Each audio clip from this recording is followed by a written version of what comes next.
Դուք գերիների մասին խոսեցիք, բայց ԱՄՆ փոխնախագահի այցից հետո անմիջապես եղավ ադրբեջանցի քաղաքասարակության ներկայացուցիչների այցը Հայաստան, խնդրում եմ սրան գնահատական ինչպես եք վերաբերում այս փաստին, այս այցին եւ երկրորդը պարոն Աբրահամյան արդեն վեհափառի հետ կապված իշխանությունը քայլեր է ձեռնարկել եւ նրա Հայաստանից դուրս գալը եւս արգելել է այս առումով նաեւ օրերս մենք լսեցինք շաբաթվա վերջում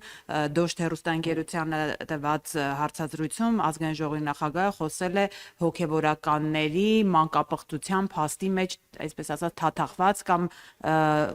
գործ ունենալու մեջ։ Այս առումով եւս ձեր գնահատականը խնդրում եմ։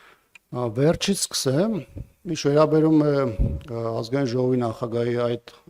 հայտարարությանը, ապա կարծում եմ, որ սա իրավական ընթացք սրան պետքա տրվի։ Ես մի քիչ դժվարանում եմ ասել, թե որն է ճիշտ ճանապարհը այստեղ դատախազություն դիմելն է, դատական այցաններով անցնել, թե ինչպես գնալ է, դա ավելի շատ նեղ մասնագետները կասեն, թե որն է ճանապարհը, բայց ակնհայտ է, որ սա հենց այնպես օդում չպետք է մնա եւ սրա հետ կապված պետք է իրավական գործընթաց լինի։ Ինչ վերաբերում է վեհափառի դեմ այդ քրեական վարույթին, սա այն տրամաբանական քայլերի շարունակությունն է, որը առնվազն ավելի խտացված մենք տեսել ենք 2025 թվականի հունիս ամիսներից հետո։ Ինչու եմ ասում խտացված, որովհետև Մայր աթոռի հոգեվորականների դեմ տարաբնույթ հարձակումները 2018 թվականից հետո են եղել, տարբեր փուլերում ակտիվացել են եւ այլն, սակայն վերջին շրջափուլը, որը կարծես թե իշխանության շատ ավելի հավաքական հարձակման ժամանակահատվածն է, 25 թվականի հունիսից է արտահայտվել եւ ակնհայտորեն ինչ-որ փուլում պետք է բերեր այսպիսի դրսեւորման, ինչը նաեւ կարծում եմ որոշակիորեն կանխատեսելի էր։ Ինչի եղավ հենց այս պահին, կարծում եմ, որ բոլորի համար ակնհայտ էր, որ Եպիսկոպոսատ ժողովի կազմակերպման մասով էր սա այս որոշակի արագացված գործողությունները պայմանավորված, կրկնում եմ, ակնհայտորեն ինչ-որ փուլում լինելու էր այսպիսի դրսևորում, այսպիսի մեծ եւ մասշտաբային համակարգային հարձակումների պարագայում, բայց որոշակի գործողությունները արագացվեցին կապված Վիեննայում նախատեսված այդ հայտնի ժողովի հետ։ Ինչ վերաբերում է ձեր առաջին հարցին, որը վերաբերում է երկու երկրների այսպես կոչված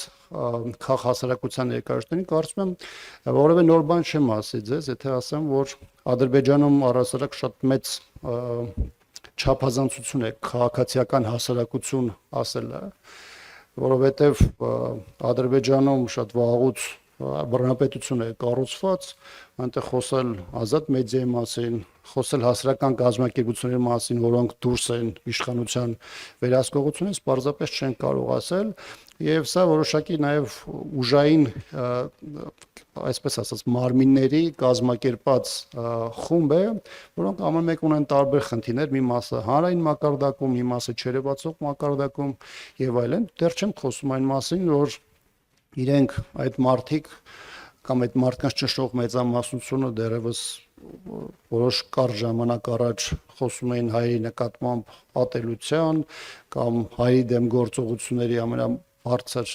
մասշտաբների մասին եւ բնականաբար այդ մարդիկ մեկ օրվա մեջ չեն կարող փոփոխության ենթարկվել եւ ասել երկու երկրների տարբեր խմբերի փորձագիտական կլինի, այլ մակարդակով կլինի, տարբեր ժամանակահատվածներում եղել է, բայց հարցային է թե դրանք ինչ խնդիր են այդ պահին իր մեջ ունեցել եւ այլ հարցը թե դրանց ինչ նշանակություն է տրվել։ Իսկ այս տեսանկյունից Ադրբեջանը ինքը իր համար ունի իր քայլերի հաջորդականությունը, դրան զուգահեռ իմիջիայլոց սպառազինվում է եւ նաեւ ռեգիոնում սպառազինության մրցավազքի մեջ է ակնհայտորեն Ադրբեջանը եւ այս պարագայում մի կողմից փորձում է ճակերտավոր խաղաղությանը որոշակի փաստական արձանագրումներ անել իր համար, որովհետեւ ինքը իր հիմնական խնդիրները արդեն լուծել է։ Մյուս կողմից այստեղ նաեւ երևում է, որ Ադրբեջանը շարունակում է իր սպառազինությունների բավականին մեծ ծավալներով գնումների պայմաններում փորձել այդ թվում նաև Հայաստանի հետ հարաբերություններում հանդես գալ թելադրողի ուժեղի դիրքերից, ինչը որ չի էլ թաքցնում։